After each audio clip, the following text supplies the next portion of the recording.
Launch بولتے ہیں یا بوٹ بولتے ہیں، اس کے اوپر وہ بیٹھ کے ان کی کنورزیشن شروع ہو گئی.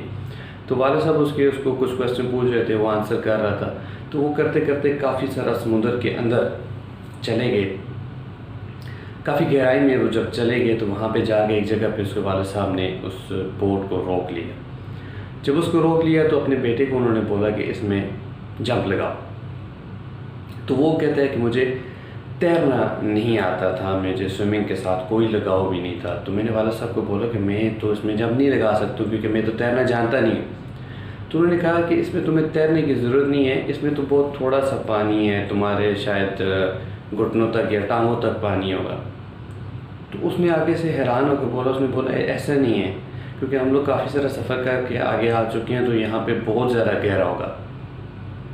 تو انہوں نے کہا کہ یہ گہرا نہیں ہے، یہ بہت تھوڑا پانی ہے، تم اس میں چھلانگ لگا سکتے ہو. تو ان کی اس کے اوپر جب بات چیت ہو رہی تھی تو اس کے والد صاحب نے خود جب چھلانگ لگا دی اس کے اندر، کیونکہ وہ خود جانتے تھے سوئمنگ. تو انہوں نے جب اس کے اندر چھلانگ لگا دی تو جو لوگ سوئمنگ جانتے ہیں تو وہ پانی کے اندر بھی موجود ہوں تو ان کا یہ حصہ جو ہے نا منہ کا وہ پانی سے باہر ہی رہتا ہے. تو اس کے والد صاحب نے کہا دیکھو میں نے تمہیں کہا گھٹنوں تک ہے یا تمہاری ٹانگوں تک ہوگا، تو یہ پانی صرف یہاں تک ہے، میں نیچے کھڑا ہوں، میرے پاؤں جو ہے نا وہ زمین کے ساتھ پتھر کے ساتھ یا مٹی کے ساتھ لگ رہے ہیں، میں اس کے اوپر کھڑا ہوں اور اتنا پانی ہے اور تم نے اس میں اتنے سے ڈر رہے ہو جبکہ تمہارا اتنا لمبا قد بھی ہے.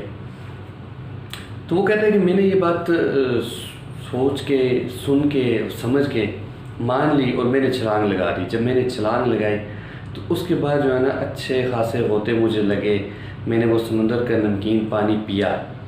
تو جب میں قریب تھا ڈوبنے کے تو میرے والد صاحب نے مجھے پکڑا، انہوں نے تھوڑا سا مجھے اوپر کیا. تو جب میں باہر سانس لی میں نے تو انہوں نے پھر دوبارہ سے مجھے بیچ میں غوطہ دیا خود سے. تو جب وہ غوطہ بھی میں نے کھایا، جب میں نے پانی تھوڑا سا اور پیا تو والد صاحب نے پوچھا بتاؤ کتنا گہرا ہوگا یہ. تو اس نے کہا جی یہ تو بہت زیادہ گہرا. انہوں نے کہا بولا کتنا گہرا؟ تو اس نے کہا جی کہ میرے اندازے کے مطابق کچھ لاکھوں کے حساب سے کلومیٹر کے حساب سے نیچے گہرائی ہوگی. تو انہوں نے مجھے دوبارہ سے پکڑا اور پکڑ کے پانی کے اندر کر دیا اور بولا کہ دیکھو اور دیکھ کے بتاؤ کتنا گہرا ہے. تو مجھے جب انہوں نے نکالا تو میں نے کہا جی لاکھوں نہیں ہے تو کم از کم ہزاروں کے حساب سے گہرا ہے. تو انہوں نے مجھے دوبارہ سے غوطہ دیا. جب ایک اور غوطہ لگایا تو میں نے کہا جی اگر ہزاروں میں نہیں ہے تو بھی 100 میں ہے، لیکن گہرا بہت زیادہ ہے، میں اس میں ڈوب جاؤں گا، میں اس میں سروائیو نہیں کر سکتا. تو انہوں نے یہ بات مجھے بولی کہ یہاں پہ جس جگہ پہ ہم لوگ موجود ہیں یہاں پہ جو سمندر کی یا پانی کی جو گہرائی ہے وہ 100 سے 150 میٹر گہرا ہوگا، اس سے زیادہ نہیں ہوگا. اور جب تم وہاں پہ کھڑے تھے میں تمہیں کہہ رہا تھا کہ یہ تمہاری ٹانگوں تک ہوگا اور تم کہہ رہے تھے کہ یہ بہت زیادہ گہرا ہوگا. جب میں نے چھلانگ لگا دی تو میں نے تمہیں کہا یہاں تک ہے اور تم نے مان لیا. تم نے جب چھلانگ لگائی تو تم کہنے لگے کہ یہ لاکھوں یا کروڑوں میں ہے.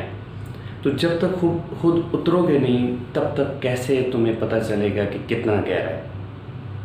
تو بولتا ہے وہ دن تھا. اس کے بعد پھر میں جب وہاں سے ہم لوگ آ گئے واپس، پھر میں نے آ کے سب سے پہلا کام کیا سوئمنگ سیکھی.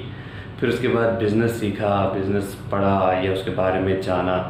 پھر بحری جہاز خریدے، پھر فاسفیٹ کی مائنز جو ہے نا وہ لیز پہ لیں، پھر گاڑیاں خریدیں، پھر دوسرے ملکوں میں جا کے بزنس کیا. تو جو سٹرگل ہے وہ ہم کر تو رہے ہوتے ہیں، دنیا میں ہر کوئی شخص سٹرگل کر رہا ہوتا ہے، لیکن کس سمت میں کر رہے ہیں اور کس لیے کر رہے ہیں یہ تو نہ تو ہمیں پتہ ہوتا ہے، نہ کوئی بتاتا ہے، نہ کوئی گائیڈ لائن دیتا ہے. ہم جس سوسائٹی میں یا جس معاشرے میں ہوتے ہیں وہاں پہ بہت سارے لوگ ایسے ہوتے ہیں جو کہ ٹانگ کھینچنے والے ہوتے ہیں یا غلام ابن غلام ہوتے ہیں جو کہ ساری زندگی خود بھی دیہڑی دار یا جاب طبقے سے جو ہے نا وہ ملازمت پیشے سے ہوتے ہیں، تو وہ اپنے بعد میں آنے والوں کو بھی غلام ابن غلام بناتے ہیں. یا پھر کچھ لوگ ایسے ہوتے ہیں جو کہ کامیاب ہوتے ہیں، ان کے پاس پیسے بہت زیادہ ہوتے ہیں لیکن وہ کسی کو بتانا نہیں چاہتے یا ان کے پاس ٹائم نہیں ہوتا.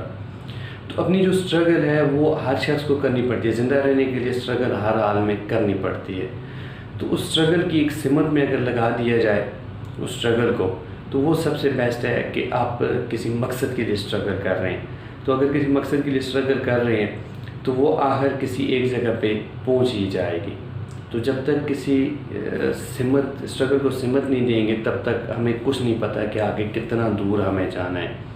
تو اس سمت کا تعین یا اس جگہ کی گہرائی یا اونچائی یا کسی پہاڑ پہ چڑھنا ہے تو چڑھنے کے لیے یا پانی میں اترنے کے لیے یا ایک رستے میں چلنے کے لیے اسٹرگل تو کرنی پڑتی ہے، لیکن اس کو اگر سمت دے دی جائے، اگر آپ اپنے بزنس کے لیے اسٹرگل کرتے ہیں تو آپ 24 گھنٹے بھی کر سکتے ہیں، نہیں تو 18 گھنٹے ہر حال میں کر سکتے ہیں، کیونکہ اس میں جو کچھ بھی ہے وہ آپ کا اپنا ہے، آپ کو اس کا پروفٹ لاس سب کچھ نظر آتا ہے۔ اور اگر آپ جاب کے لیے کر رہے ہیں تو آپ اپنے باسز کو خوش رکھنے کے لیے اور اپنی جگہ مینٹین کرنے کے لیے کر سکتے ہیں، اور اگر کام سے بچنے کے لیے کر رہے ہیں تو پھر آپ کو اس حساب کی اسٹرگل اور اس حساب کے محنت اور بہانے بھی چاہیے ہوتے ہیں۔ تو یہ تھی اس شخص کی ایک داستان تھی جو کہ میں یہاں پہ شیئر کرنا ضروری سمجھ رہا تھا، کہ ایک شخص تھا، بالکل ینگسٹر ہی تھا، وہ 30 سے 35 سال کی اس کی ایج تھی، وہ بحری جہازوں کا مالک تھا۔ تو جب تک اس کو اس کی اسٹرگل کی سمت معلوم نہیں تھی تب تک وہ چھپ رہا تھا، جب اس کو سمت پتہ چل گئی تو پھر اس نے بحری جہاز بھی خرید لیے۔